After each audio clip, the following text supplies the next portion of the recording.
Hello students, Amarnath by sister Nivedita এই টেক্সটের part 1-এ বেশ কিছুটা অংশ আমি কভার করেছিলাম, লাইন বাই লাইন মিনিং, তার বিভিন্ন ইম্পর্ট্যান্ট ওয়ার্ড নোটস। আজকের এই ভিডিওতে পার্ট 2-তে টেক্সটের রিমেইনিং যে অংশটা রয়েছে সেটা আজকে কমপ্লিট করব। যারা পার্ট 1 দেখোনি অবশ্যই সেই পার্টটা দেখে তারপর পার্ট 2 দেখবে, না otherwise you will not be able to understand it chronologically. Part 1-এ আমরা দেখেছিলাম মাউন্টেন ভিলেজেস এর আগে পর্যন্ত, শ্রীন টু শ্রীন এই অংশটা পর্যন্ত। আজকে শুরু হবে মাউন্টেন ভিলেজেস, অর্থাৎ স্বামী বিবেকানন্দ, অন্যান্য তীর্থযাত্রী এবং সিস্টার নিবেদিতা সহ 3000 যাত্রী অ্যাসেন্ড করছিল, অর্থাৎ পাহাড়ের উপরে উঠছিল এবং তারা অমরনাথ কেভে পৌঁছেছিল। সেই যাত্রাপথে একটা অংশ ছিল মাউন্টেন ভিলেজেস, পর্বতের গ্রাম। কী রকম পরিবেশ ছিল, তাদের কি কি অসুবিধা হয়েছিল, যাত্রাপথের বিভিন্ন এক্সপিরিয়েন্স এই অংশে বর্ণনা করা রয়েছে। So let's start. At Pahalgam the village of the shepherds. Pahalgam বলে একটা জায়গা ছিল, যেটা একটা গ্রাম। কিসের গ্রাম? শেফার্ডস, অর্থাৎ মেষ পালকের গ্রাম। এই অংশে চাষবাস বিশেষ কিছু হয় না, অতিরিক্ত ঠান্ডা এবং বরফ পড়ার জন্য। তাই তারা শেফার্ডস বা মেষ পালন করত, ভেড়ার পালন করত, গবাদি পশু হিসেবে রাখত। তার লোম দিয়ে বিভিন্ন মূল্যবান গরম কাপড় তৈরি হয়। তো এটা ছিল তাদের জীবিকা। তো সেই গ্রামের বেশিরভাগ মানুষ শেফার্ডস ছিল, তাই এর নাম হচ্ছে পেহেলগাম। পেহেলগাম শব্দের অর্থই হচ্ছে এটা শেফার্ডস এর village. The camp halted for a day. তো সেই গ্রামে তারা একদিনের জন্য থামলো। হল্টেড মানে হচ্ছে থামা। কিসের জন্য থামলো? টু কিপ একাদশী, একাদশী পালন করার জন্য। একাদশী ব্যাপারটা কি? হিন্দু ধর্মমতে চন্দ্র মাসের 11তম দিনে তারা উপবাস করে, এই ব্যাপারটাকে একাদশী বলা হয়। তো এইটা পালন করার জন্য সেখানে তারা থামলো। It was a beautiful little ravine floored. এটা ছিল একটা সুন্দর ছোট্ট নদীর তলদেশ, গিরিখাতের তলদেশ। For the most part with sandy islands, বেশিরভাগ অংশ ছিল বালুকাময় দ্বীপ, স্যান্ডি পাথরময়। In the pebble worn bed, এবং তার তলদেশটা নুড়ি পাথরের সংঘর্ষে তৈরি ছিল, ছোট ছোট পাথর। অফ আ মাউন্টেন স্ট্রিম, কোত্থেকে সে জমা হয়েছে সেগুলো? পাহাড়ের উপর থেকে ঝর্ণা যে নেমে আসছে সেখান থেকে ছোট ছোট পাথর এসে সেই অংশে জমা হয়েছে। এটা হচ্ছে ওই জায়গাটার ডেসক্রিপশন। সুন্দর একটা পরিবেশ। The slopes about it were dark with pine trees. পাহাড়ের যে ধাপগুলো ছিল, স্লোপগুলো ছিল, সেখানে পাইন গাছ ছিল এবং সেই গাছের ঘনত্বের জন্য অংশটা ডার্ক হয়েছিল, অন্ধকারের মতো ছিল, ছায়াময় ছিল। And over the mountain at it's head was seen, এবং পর্বতের উপরে দেখা গিয়েছিল অ্যাট সানসেট, অর্থাৎ সূর্যাস্তের সময়, দ্য মুন নট ইয়েট ফুল, চাঁদ দেখতে পেয়েছিল সূর্যাস্তের সময়, কিন্তু ফুল মুন নয়, অর্থাৎ একফালি চাঁদ, কাস্তের মতো সরু। It was a scenery of Switzerland or Norway. নিশীথ সূর্যের দেশ নরওয়ে, এবং সুইজারল্যান্ড প্রাকৃতিক সৌন্দর্যের জন্য অসাধারণ, খুবই বিখ্যাত একটা জায়গা। তো সেই রকম জায়গার মতো সৌন্দর্য এখানে আমরা উপভোগ করেছিলাম। অ্যাট দেয়ার জেন্টলেস্ট অ্যান্ড লাভলিয়েস্ট, অর্থাৎ খুবই কোমল এবং সবচেয়ে সুন্দর একটা দৃশ্য। এখানে প্রশ্ন হতে পারে কোন দুটো দেশের সঙ্গে এই জায়গার সৌন্দর্যটাকে তুলনা করা হয়েছে, সুইজারল্যান্ড বা Norway. Here we saw the last of human dwellings. এই জায়গাতেই আমরা দেখলাম মানুষের বসবাসের শেষ। ডুয়েলিংস মানে বসবাস, হিউম্যান ডুয়েলিংস মানুষের বসবাস ওই জায়গায় শেষ হয়েছে। তারপর থেকে যেখানে যেতে হবে তাদের, সেই অংশে মানুষের বসতি নেই, দুর্গম পরিবেশের জন্য। আর কি দেখেছিল? এ ব্রিজ, একটা ব্রিজ ছিল। এ ফার্ম হাউস, খামার বাড়ি ছিল। উইথ ইটস প্লাউড ফিল্ডস, এবং সেখানে নাঙল দেওয়া মাঠ ছিল। অ্যান্ড আ ফিউ সিয়েটার হাটস, এবং খুবই ছোট ছোট কয়েকটা কুড়ে ঘর। And here on a grassy নল, এবং ছোট ছোট পাহাড়ের টিলা যেখানে ঘাস দিয়ে ভরা ছিল। When the final march began, যখন ফাইনাল মার্চ অর্থাৎ একদম শেষ যাত্রাটা শুরু হলো। We left the rest of our party encamped, আমাদের দলের বাকি অংশদেরকে ওই অংশে গ্রাসি নলের উপরেই ফেলে এসেছিলাম, সেখানে রেখেই আমরা যাত্রাটা শুরু করেছিলাম। Through scenes of indescribable beauty 3000 of us ascended the valleys. অবর্ণনীয়, অর্থাৎ ভাষায় বর্ণনা করা যায় না এমন সৌন্দর্যের সব দৃশ্যের মধ্যে দিয়ে আমরা 3000 যারা পিলগ্রিমস বা তীর্থযাত্রী, তারা উপরের দিকে উঠে যাচ্ছিলাম ওই উপত্যকার, valleys. That open before us as we went, যেটা আমাদের সামনে খোলা ছিল, যে উপত্যকা, যখন আমরা সামনের দিকে এগিয়ে যাচ্ছিলাম। অ্যাসেন্ড মানে উপরের দিকে ওঠা, আর ডিসেন্ড মানে নিচের দিকে নামা। The first day we camped in a pine wood, প্রথম দিন আমরা তাঁবু ফেলেছিলাম একটা পাইন গাছের জঙ্গলের মধ্যে। The next day we had passed the snow line, এবং দ্বিতীয় দিনে আমরা তুষার রেখা, স্নো লাইন পার করেছিলাম, অর্থাৎ যেখানে সবুজ ঘাস গাছপালা কমে এসেছে, যেখান থেকে বরফ পড়া শুরু হয়েছে সেই লাইনটা পার করেছিল। And pitched our tents beside a frozen river, এবং আমাদের তাঁবু খাটিয়েছিলাম একটা জমে যাওয়া নদীর পাশে। তাহলে বুঝতেই পারছো, একটা অংশ পর্যন্ত গাছপালা জন্মানোর পরিবেশ ছিল, সেই জায়গাটা পার হয়ে তারা যেখানে প্রবেশ করলো সেটা হচ্ছে তুষার রেখা শুরু হয়েছে, সেখান থেকে যত উপরে যাচ্ছে ঠান্ডা, এবং নদীও ফ্রোজেন অর্থাৎ জমে যাওয়া, সেই নদীর পাশেই তাদের তাঁবু খাটিয়েছিল। That night the great camp fire was made of juniper. ওই দিন রাতে বিশাল একটা আগুন জ্বালানো হয়েছিল, যেটা জুনিপার গাছের কাঠ দিয়ে তৈরি ছিল। জুনিপার একটা গাছ। অ্যান্ড দ্য নেক্সট ইভিনিং, এবং পরের দিন সন্ধ্যায়, অ্যাট স্টিল গ্রেটার হাইটস, আরও উপরে যখন তারা উঠেছিল, the servants had to wonder many Miles. যারা ভৃত্য ছিল, কাজের মানুষ ছিল, তাদেরকে অনেক দূর পর্যন্ত ঘুরতে হয়েছিল। মেনি মাইলস, ওয়ান্ডার মানে ঘুরে বেড়ানো বা দূরে যেতে হয়েছিল।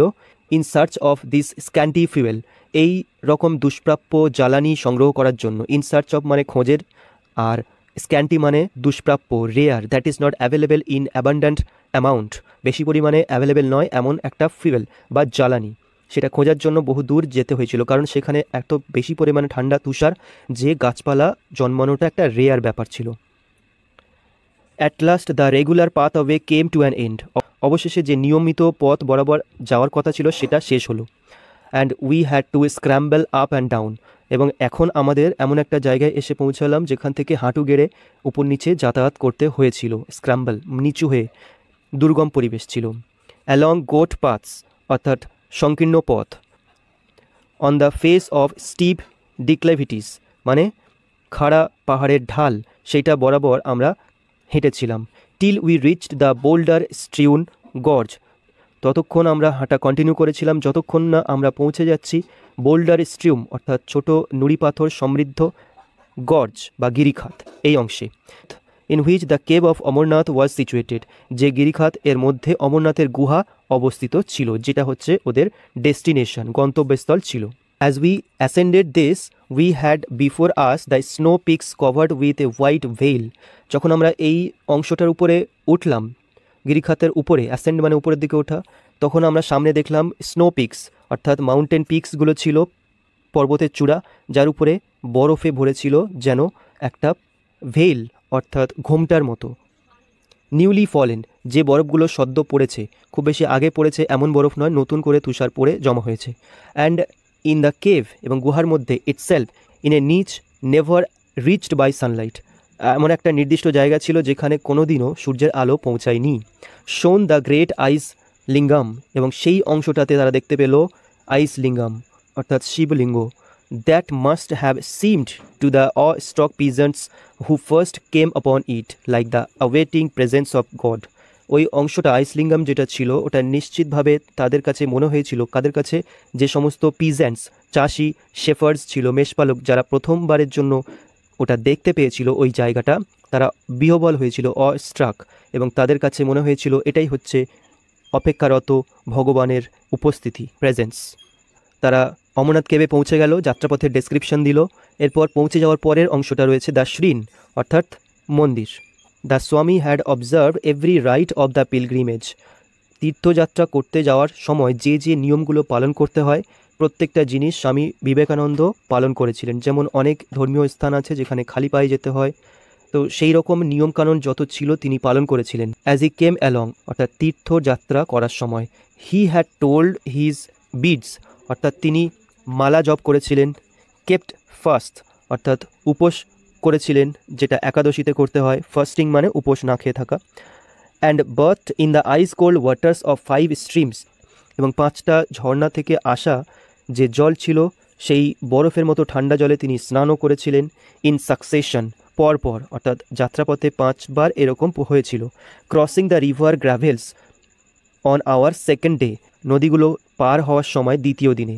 And now as he entered the cave, এবং এত কিছুর পরে যখন তিনি এখানে প্রবেশ করলেন গুহায়, ইট সিম টু হিম, তার কাছে মনে হয়েছিল, as if he saw Shiva made visible before him, তাকে দেখে মনে হয়েছিল তিনি শিব ঠাকুরকে সেখানে দেখলেন, তার সামনে উপস্থিত, ভিজিবল মানে দৃশ্যমান।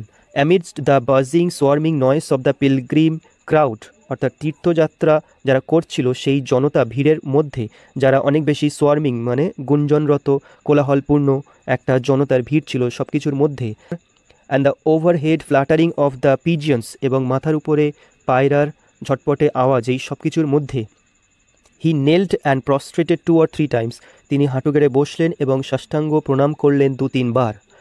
2 or 3 টাইমস, প্রস্ট্রেটেড মানে পুরো শুয়ে পড়ে প্রণাম করা। আননোটিসড, কাউকে বেশি দেখালেন না বিষয়টা। And then afraid lest emotion might overcome him, তারপর তিনি ভয় পেলেন যে আবেগ তাকে পরাজয় করবে, তিনি আবেগপ্রবণ হয়ে পড়বে, এই ভয়ে হি রোজ, তিনি উঠে দাঁড়ালেন, অ্যান্ড সাইলেন্টলি উইথড্রিউ, এবং ধীরে ধীরে সরে আসলেন।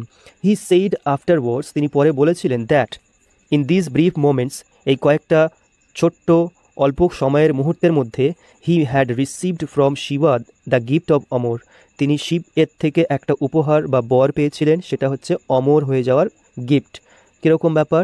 নট টু ডাই, অর্থাৎ তিনি মারা যাবেন না, এই শক্তি তিনি পেয়েছিলেন শিবের থেকে। Until he himself had willed it, ততক্ষণ তিনি মরবেন না যতক্ষণ নিজে চাইছেন। ইন দিস ওয়ে, এইভাবে possibly was defeated or fulfilled, হয়তো পরাজিত হয়েছিল কিংবা সম্পূর্ণ হয়েছিল দ্যাট প্রি সেন্টিমেন্ট, তার আগে থেকে থাকা যে অনুভূতি, সেটা which had haunted him from childhood, যে অনুভূতিটা তার ছোটোবেলা থেকে তাড়া করে বেরিয়েছিল। That he would meet with death, সেটা কি ছিল? ছোটোবেলা থেকে যে ধারণা, যে কনসেপশন তার আইডিয়ার তাড়া করে বেরিয়েছিল, সেটা কি? তিনি মারা যাবেন, তার মৃত্যুর সম্মুখীন হবেন। ইন এ শিবা টেম্পল, একটা শিব মন্দিরের মধ্যে। অ্যামংস দ্য মাউন্টেন্স, যে শিব মন্দিরটা থাকবে চারিদিকে পাহাড় ঘেরা, তার মাঝখানে। তো সেটা সম্পূর্ণ হলো। আউটসাইড দ্য কেভ, গুহার বাইরে, there was no Brahmanic exploitation of the helpless people, গুহার বাইরে অসহায় যে মানুষগুলো ছিল তাদেরকে কেউ কাজে লাগানোর জন্য বা শোষণ করার জন্য কোনো ব্রাহ্মণ ছিল না। ব্রাহ্মণিক এক্সপ্লয়টেশন মানে হচ্ছে কাউকে খাটিয়ে নেওয়া, পারিশ্রমিক না দেওয়া বা তাদেরকে কাজে লাগিয়ে নেওয়া নিজের স্বার্থের জন্য। তো ব্রাহ্মণরা অনেকের গরিব হলেও ধর্মের নামে তাদেরকে অনেক কিছু পালন করতে বলে তাদের থেকে টাকা নেয় বা অন্যান্য জিনিস নেয়, এটাকে এক্সপ্লয়টেশন বলছেন। তো গুহার বাইরে এই ব্যাপারটা ছিল না। Amarnath is remarkable for its simplicity, Amarnath এই কারণে উল্লেখযোগ্য কারণ এখানে সাদামাটা ব্যাপার ছিল। অ্যান্ড ক্লোজনেস টু নেচার, প্রকৃতির খুব নিকট ছিল। But the pilgrimage culminates on the great day of Rakhi Bandhan, কিন্তু তীর্থযাত্রাটা এখানে এসে একত্রিত হতো মেলবন্ধনে, কিসের? একটা মহান দিন, সেটা হচ্ছে রাখি বন্ধন, এই উৎসবের দিনে। অ্যান্ড আওয়ার রিস্ট, এবং আমাদের কবজিগুলি, were tied with the red and yellow threads of that sacrament, ও অনুষ্ঠানের দিনে আমাদের কবজিগুলো ভরে উঠত হলুদ এবং লাল সুতোয়, থ্রেডস মানে সুতো। আফটারওয়ার্ডস, এরপর we rested and had a meal, এরপর আমরা বিশ্রাম নিয়েছিলাম এবং খাবার খেয়েছিলাম। On some high boulders beside the stream, ঝর্ণা বা যে জলস্রোত বয়ে আসছিল তার পাশে যে নুড়ি পাথরগুলো বা বড় বড় পাথরের চাই ছিল, বোল্ডার্স, তার উপর বসে আমরা বিশ্রাম নিলাম, খাবার খেলাম। Before returning to our tents, এটার পরেই আমরা আমাদের তাঁবুতে ফিরে আসলাম, এবং তাঁবুতে ফিরে আসার আগে আমরা এই বিশ্রাম নেওয়া, খাবার খাওয়া কাজটা নদীর পাশে থাকা বড় বড় পাথরের চাই তার উপরে বসে সেরে নিয়েছিলাম। দ্য স্বামী ওয়াজ ফুল অফ দ্য প্লেস, অর্থাৎ স্বামী বিবেকানন্দের মধ্যে ওই জায়গাটার প্রভাব কমপ্লিটলি এখনও যায়নি, পুরোপুরি প্রভাব ছিল। তিনি মন্ত্রে মুগ্ধের মতো ওই জায়গাটার সম্বন্ধে ভাবছিলেন। হি ফেল্ড দ্যাট, তিনি এটা অনুভব করলেন যে he had never been to anything so beautiful, তিনি এত সুন্দর কোনো কিছু দেখেননি এর আগে। হি স্যাট লং সাইলেন্ট, তিনি অনেকক্ষণ চুপচাপ বসেছিলেন। দেন হি সেইড ড্রিমিলি, তারপর তিনি স্বপ্নের মতো ভঙ্গিতে বলে উঠলেন, I can well imagine how this cave was first discovered, তিনি বললেন, আমি ভালোভাবেই কল্পনা করতে পারছি এই গুহাটি কিভাবে আবিষ্কার হয়েছিল। কিভাবে সেটা এবার বলছে। এ পার্টি অফ শেফার্ডস, অর্থাৎ মেষপালকের একটা দল, ওয়ান সামার ডে, একদিন গ্রীষ্মের দিনে, must have lost their flocks, তাদের যে ভেড়ার দল ছিল ফ্লক্স, এটাকে নিশ্চয়ই হারিয়ে দিয়েছিল। And wandered in here in search of them, এবং ঘুরতে ঘুরতে এই গুহার কাছে এসে পৌঁছেছিল তাদেরকে খোঁজার উদ্দেশ্যে। দেন হোয়েন দে কেম হোম, তারপর যখন তারা বাড়িতে আসলো, টু দ্য ভ্যালিস, উপত্যকায়, দে টোল্ড, তারা বলেছিল, হাউ দে হ্যাড সাডেনলি কাম আপন মহাদেব, তারা কিভাবে হঠাৎ করে মহাদেবের দর্শন পেয়েছিল, এই বিষয়টা পরে এসে জানিয়েছিল সবাইকে। Of my master himself in many case A like story was true, আমার প্রভুর ক্ষেত্রে এই ধরনের গল্পটাই সত্যি বলে তিনি মেনে নিয়েছিলেন। মাস্টার বলতে সিস্টার নিবেদিতা বিবেকানন্দকে মাস্টার হিসেবেই এখানে উল্লেখ করেছেন। The purity and whiteness of the ice pillar had startle and enrapt him, অর্থাৎ যে সাদা পিলার ছিল সেখানে বরফ তুষারে তৈরি, সেই অংশের পবিত্রতা এবং সাদা যে ব্যাপারটা ছিল সেটা আমার এই প্রভুকে চমকে দিয়েছিলেন, অবাক করে দিয়েছিলেন, তাদের জাদুর মতো একটা মন্ত্র শক্তিতে আবদ্ধ করেছিল। The cavern had revealed itself to him as the secret of Kailash, অর্থাৎ গুহাটি তার কৈলাসের রহস্য উন্মোচন করে দিয়েছিল।